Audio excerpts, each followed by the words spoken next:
Hello and welcome to the channel. If it's your first time here, welcome. If you are returning to the channel, welcome back.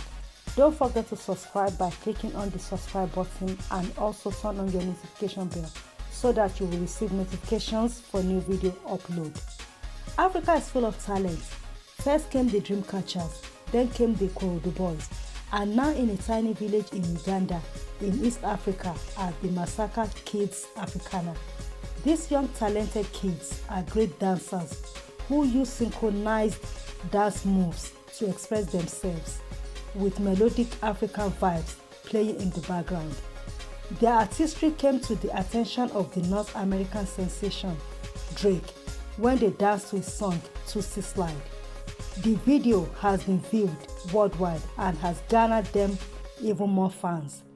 The Masaka Kids Africana are expert in their dance moves, and this is obvious because they dance, never missing a step to the tune of any song play in the background.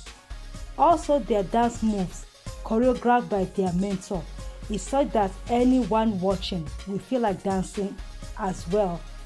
Some of these kids, collectively known as the Masaka Kids Africana, are said to be orphans and doing their best to live a normal life.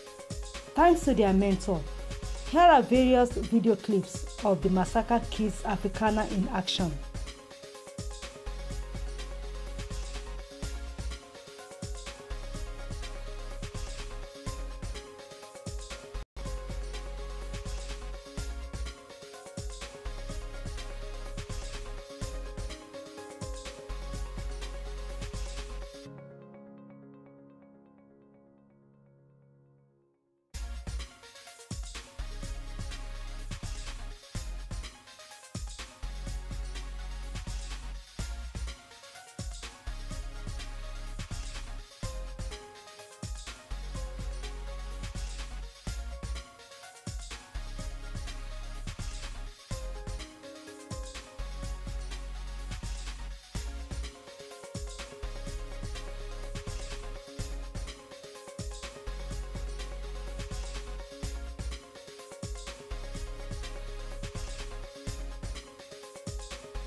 Thanks for watching. Don't forget to subscribe, like and share.